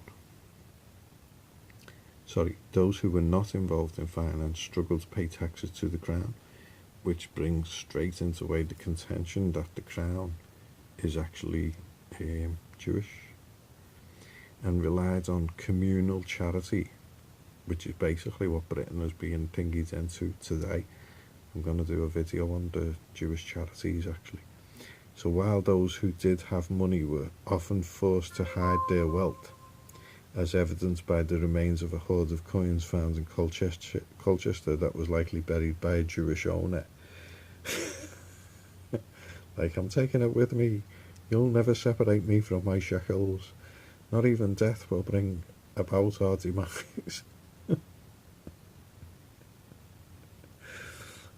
like physical, like his fingernails are like literally clawed into the gold. Mine. It shows that even though you could have a lot of money physically, you were not necessarily any more powerful or secure as a Jew in England, bay lads.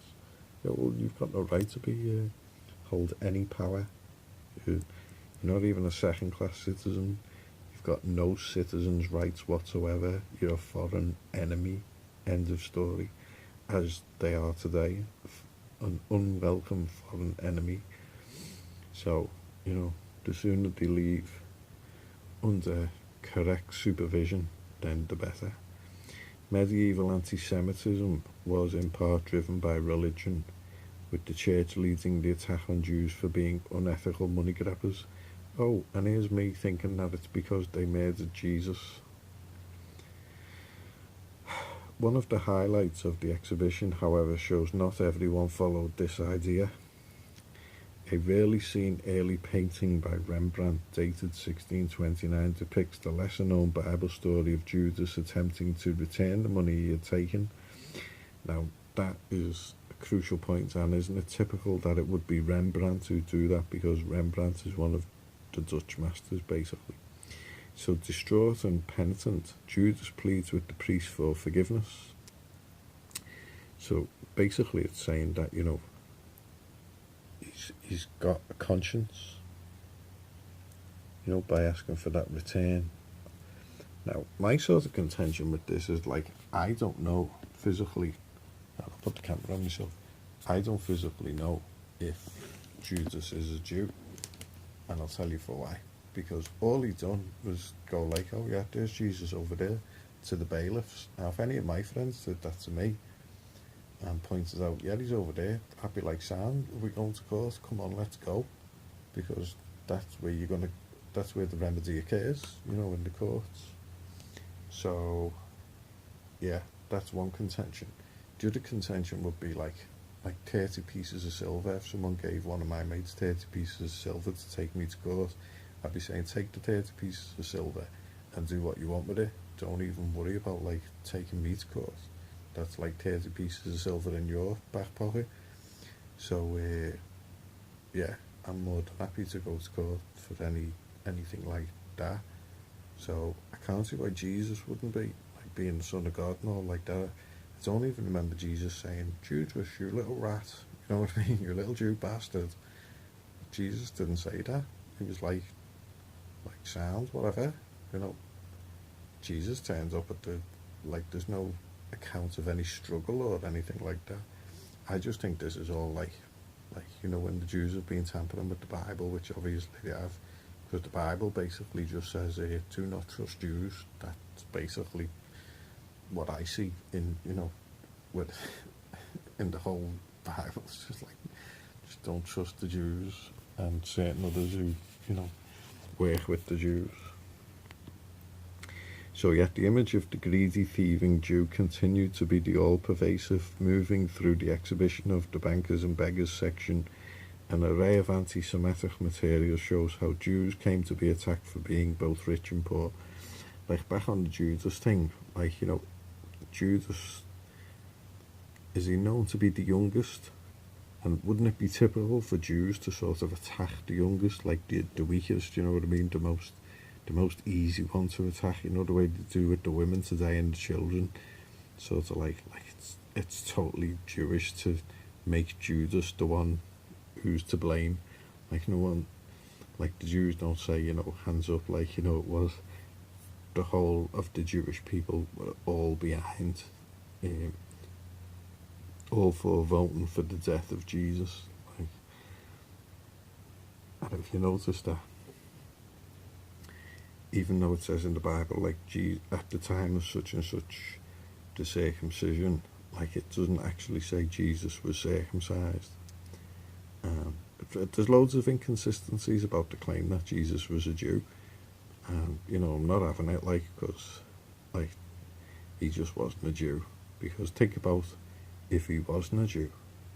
Just think about how much that would bolster Christianity when it comes to the Jew question. It's now there's a tangible force that can give everyone to sort of say, well, I believe in Jesus now, you know what I mean? He was throwing bankers out of the temples, which I'm not seeing a lot of people doing these days. And yeah, they all claim to follow Jesus. So, just bear that in consideration.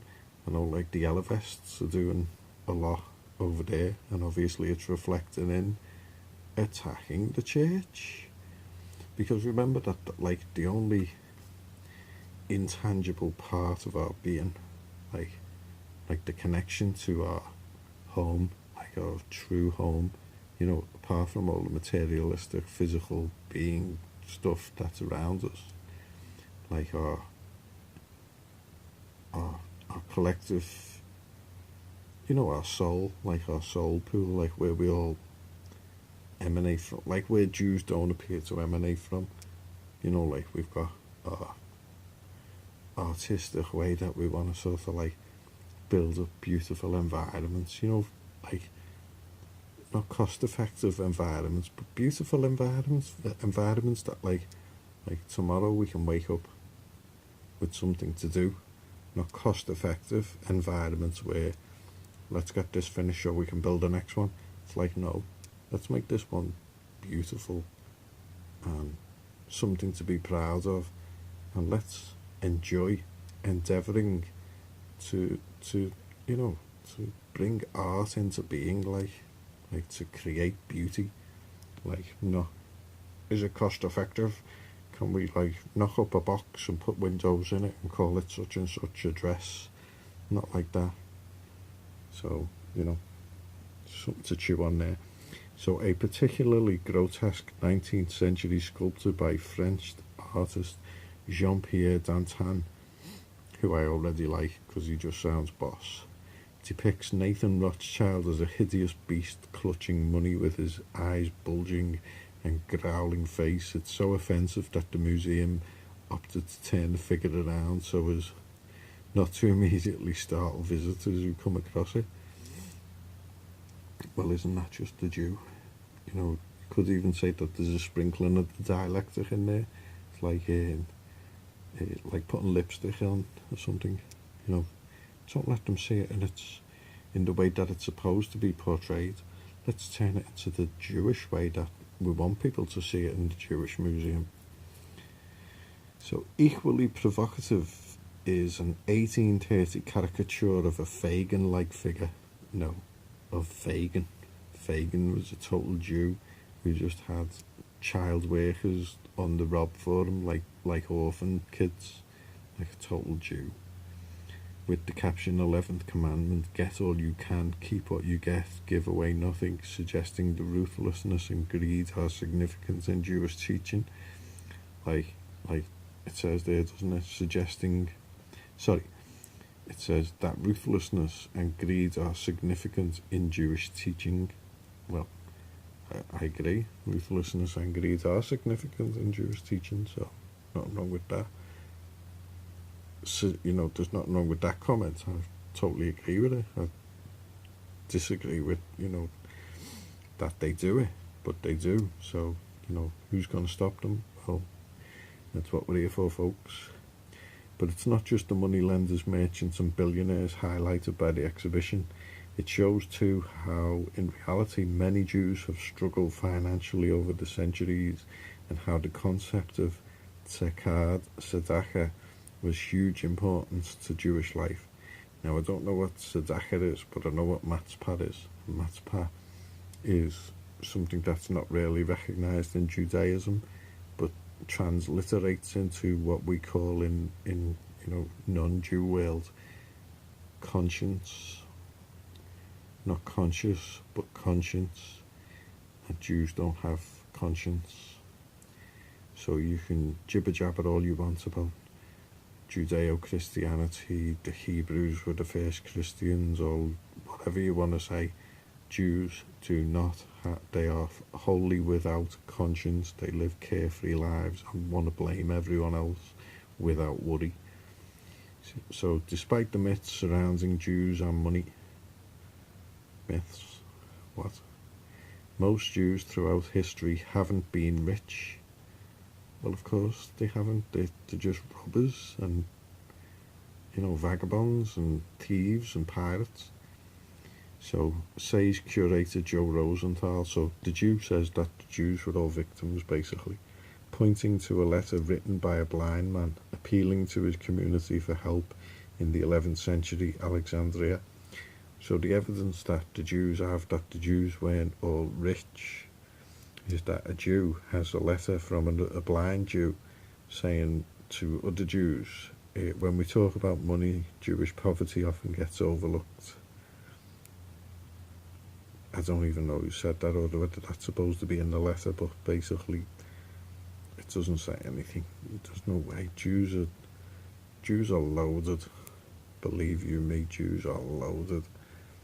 They have been ripping people off since time began. I mean, you should see some of the Jew stuff that I find about things that they've done to people. Oh, it's disgusting. Moving into contemporary history, the exhibition explores how conspiracy theories began to evolve around the idea of Jews controlling the world for financial gain, starting with the Protocols of the Elders of Zion, a fabricated anti-Semitic text. So the Jews are telling us that it's a fabricated anti-Semitic text. When, let's see what evidence they've got for that. Professor David Feldman, director of the Pears Institute for the Study of Anti-Semitism. So they've got a funded institute for the study of anti-Semitism, who also helped develop the exhibition, explains, the protocols are often associated with Nazi Germany, but they were actually published in a British daily newspaper, The Morning Post, in 1920. Their circulation rose considerably during the time when they were published. That's because English people are interested in finding out more about Jews, because Jews are a closed shop. I mean, look at Philip Green, ran away with all the pensions, like Robert Maxwell ran away with all the pensions, Nigel Lawson, caused with George Soros all of the pensions to go missing. It's like they're just bloodsuckers. Even those who didn't believe this still came out with other Jewish conspiracy theories, including that Jews were behind the French and Russian Revolution. Well, Marx is a Jew, and they totally were going Marxist in Russia. And the French one, like Villejuif, it's totally weird. The Rothschilds went to set up like the first bank outside Frankfurt. So there's a template. The revolutions, like the Mexican Revolution, has anyone looked at that? Go and have a look at Jews in Mexico. The Chinese Revolution, go and look at the Harbin Jews. The Vietnamese Revolution, it's Marxist. The Nepalese Revolution. The British Revolution was like, the whole reason for the revolution was to let Jews in. It's like Jews, revolution. It's all being covered. What the hell is this Jews news going on about?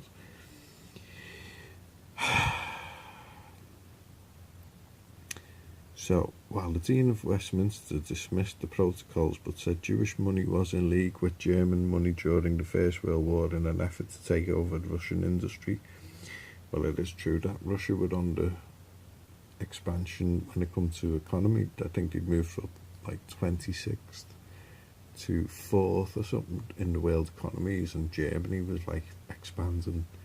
They had German Northeast Africa and German Southwest Africa. We're starting to find, things like zinc, copper, bronze, all like useful materials for like actually building stuff, and like not gold, diamonds, silver, which basically, just ornaments and trinkets. So anything useful the Jew does not value, and anything not useful but kind of pretty or whatever, then that sets the standard for communism. So Jewish conspiracy theories continue today. Really? Thought they were all true. I need to keep up at the times more. One section lays out in detail how American multi-billionaire George Soros, American, like he's a Jew, totally born in Hungary. How did he get into America? Has anyone found the president? Has become a victim. So the multi-billionaire is a victim of multiple false accusations. Like, I think he actually wrote a book about how he caused Black Wednesday because he's like proud of it, because he managed to invent the derivatives market from collapsing the British government, from orchestrating financial crashes and political coups to being a Nazi collaborator. Well, the thing is, like, my whole thing about National Socialism with the Jewish question is that it's in Mein Kampf, obviously, but like when you look at the facts, and I implore people to please bring the facts to the table to show me I'm wrong, but when you look at the facts and how they interlock, like a jigsaw piece, like when it's not like we're in a world that is not enlightened and accessible with reams and reams of knowledge that we can build up, reasonable scenarios for something that actually took place. And to say, like,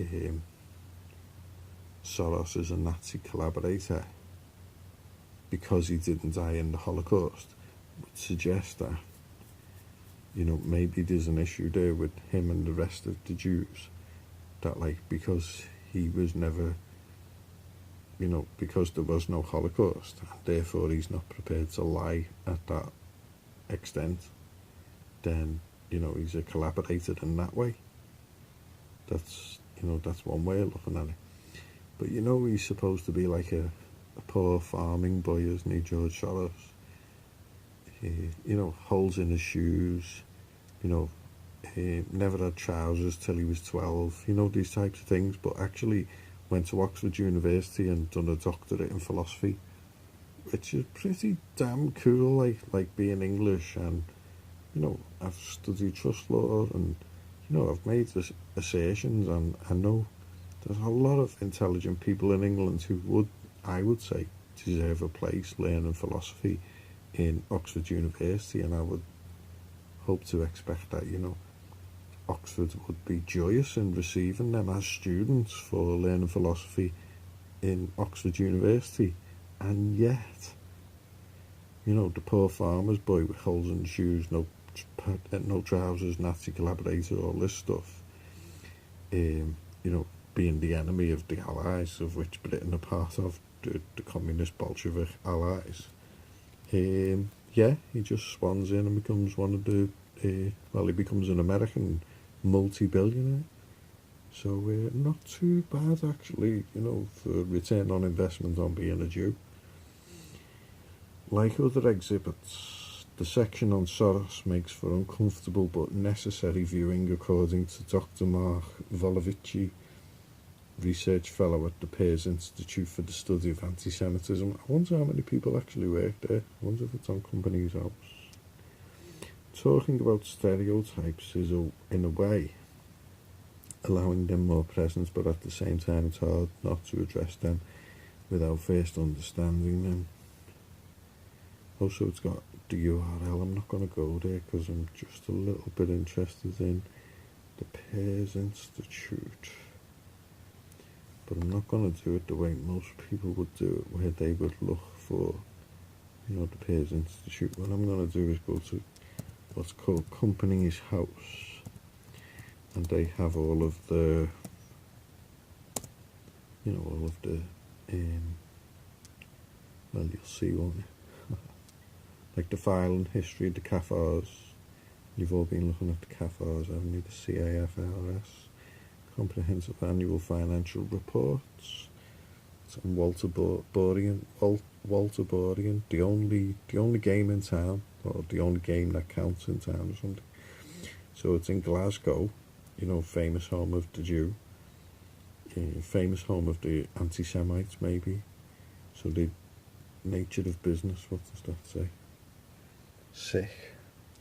So the nature of business is sick. Other service activities not elsewhere classified. You know, a private limited company by guarantee without share capital, use of limited exemption. Like these Jews, they all know what this means. These know how to get it all up off the ground. So the filing history, right, is how we do it. We look at the filing history, so we've got like Jew, total exemption, full accounts, Joseph Bell, going to be a Jew. These are all going to be Jews, everyone. Patricia Chalmers, Alan Young, Paul Comey Robertson, McLennan, Owen Michael Fenn. Maybe there won't be. Murdo John Norman Mackay. Sounds Jewish. Father Janet Thomas. Just don't know in this modern world, do you? James Adams, Ian Alistair McPherson. Oh my God. Oh no.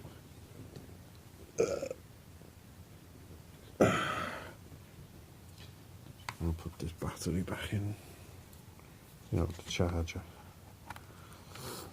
It's like we all have to be correct, but the Jew doesn't have to do anything whatsoever.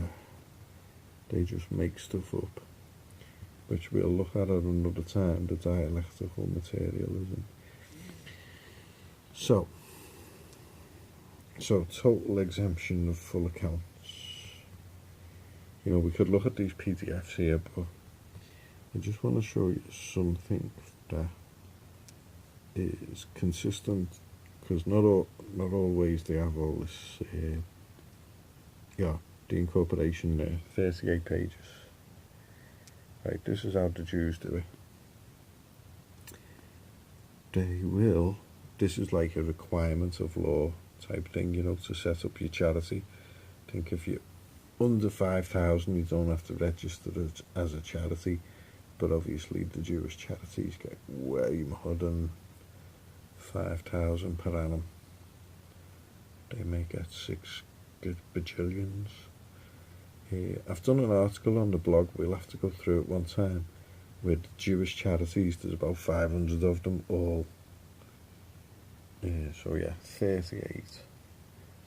Yeah, all the Jewish charities being investigated by the government for inconsistencies in the accounting. That was what I wanted to look at. Shall I do it now quickly? The internet seems to be speeding up because it's going into midnight. Well, past midnight, but it's like getting into the wee hours. Like they must have turned a nuclear radiator on or something. Gene Wilder, another Jew. What's it called? Creative accounting. Creative accounting. Let's see if it comes up.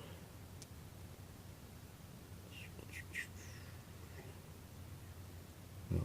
Anyway, it's in the film with the.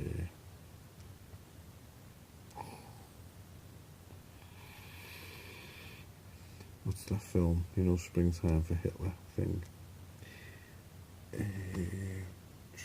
Not high society, not high anxiety. It's in there anyways. IRS accountant, and he's doing the accounts for someone and finds that they're $1 million in the red. But with some creative accounting, you know, they can do it. So they set up a play called Springtime for Hitler. And basically it's a musical, and the idea is that it'll flop, but it becomes a success, massive success, but enough of a success to sort of like, well, no spoiler alert, so you'll have to watch it and find out yourself. But as the saying goes, if you want the inside story on what the Jew knows, and not the Jews knows, then go and watch the movies they make, because they know everything about what they do, because that's the world that they live in. So all of the chicanery and, you know, all the jibber jabber, all the chutzpah, it comes out in their, you know, their humour, their entertainment. So that's how you kind of like reverse engineer who they are and what they're up to. So there's a lot of jibber jabber going on there, isn't there? This is public records, by the way.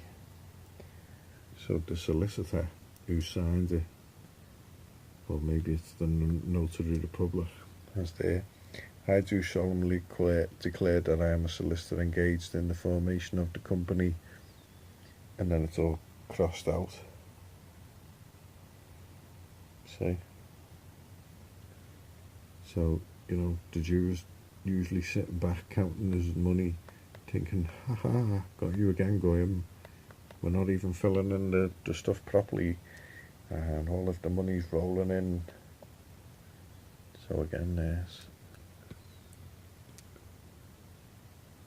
I mean, it could be wrong, it could be like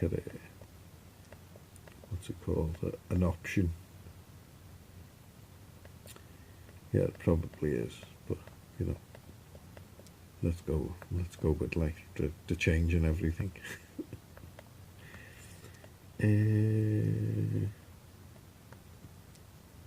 Right, so this is how they incorporate. This is the you know, memorandum of incorporation. So there's the company secretary. Notice how there's no names on any of this, like it's just It's all dead sparse. I don't know if you're following, like, but you're supposed to be watching this bit. See there, company secretary, company name, no name, style title, no style title, honours, no honours, no forename, surname is Burness LLP. Well, let's have a look at Burness LLP then, shall we? Burness LLP. Why has that got to go myself? Oh. Do you know what? If there is a God, I'll be getting a new computer soon.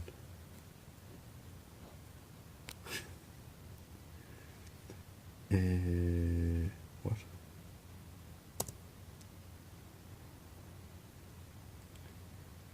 So, Burness Paul official site. They've got their own wiki page and everything. Is a leading Scottish commercial firm of solicitors. This is the people who are representing the, what are they, the Jewish gobbledygook, what are they? The flaming, the Pierce Institute for the study of anti-Semitism. Let's have a look at the annual return. Oh, 2009, that can't be right. Let's go to number 1. Right, so, you know, you can look at the incorporation at your leisure. Termination of appointment, total exemption of full accounts, 16 pages. Do you know what? I'm just sick of being the white guy who lies, so I'm not even showing you that. You can just go to Companies House yourself, Pierce Institute. You know that it called in the newspaper the Pears Institute. And you can do some bloody research yourself. So this is a report of the trustees and the unaudited financial statements for last year.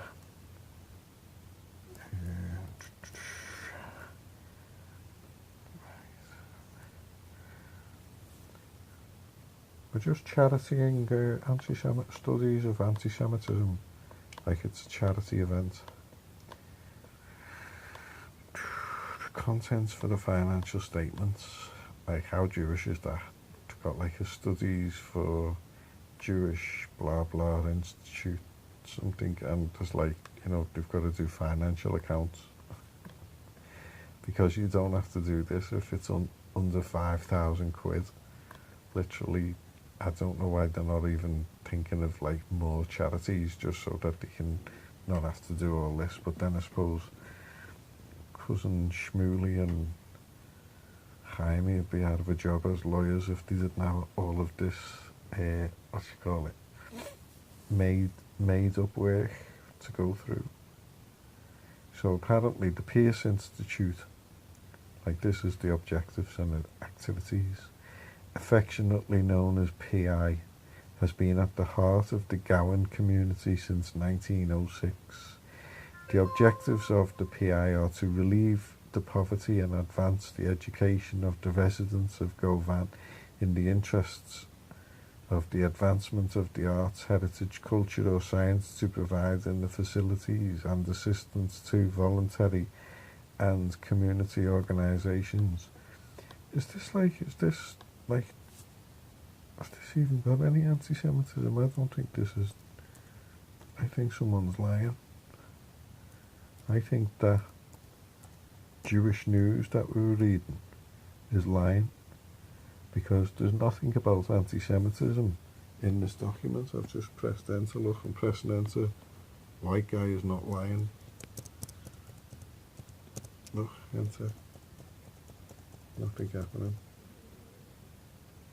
Zero match case. What?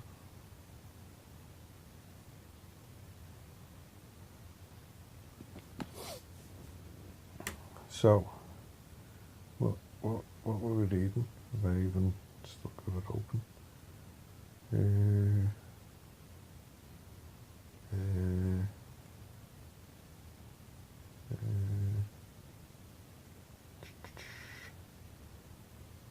It was here somewhere. I think I might have closed it accidentally. Anyway, it was called the Pears Institute. That one's always going on, isn't it? That's like the Vance crowd. American Jews versus Israeli politics. So it was definitely the Pears Institute. The Pears Institute. Right. Study for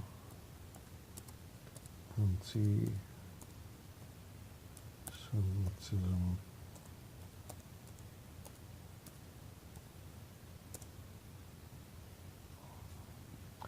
I mean, the more we chase these Jews down, the better. Oh yeah, there it is.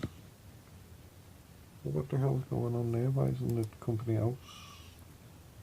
Are they literally under 5,000? Company's house. Right, there we go. Company check the anti-Semitism policies. Oh, here we go. The Anti-Semitism Policy Trust.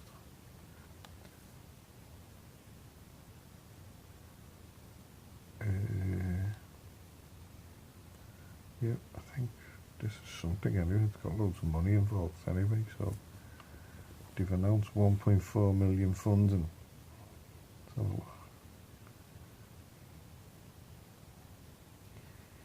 So they're not on Company's House, which apparently all registered charities have to be on Company's House. I need to check if they're actually, oh my God, receives a major funding boost. I'll have to see if they've got a registered charity number. So the Pears Foundation has announced, oh, it's now called the Foundation, and yet like in the other line, just there, it's the Institute, now it's the Foundation. It's announced 1.4 million of funding, which will run from 2015 to 2020, which means they'll be on the lookout for more shekels soon.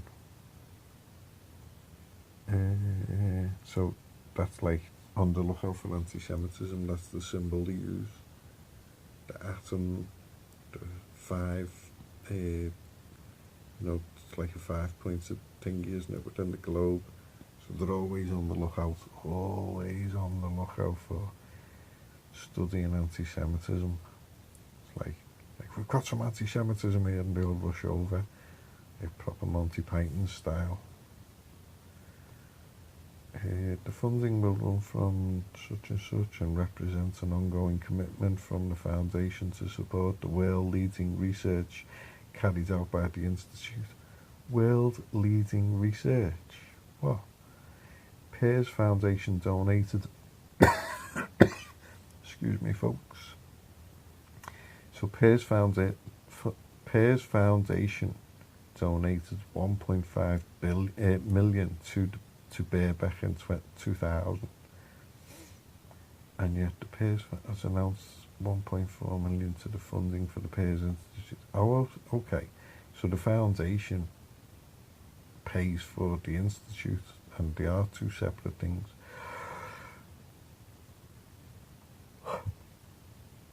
So the Pears Foundation donated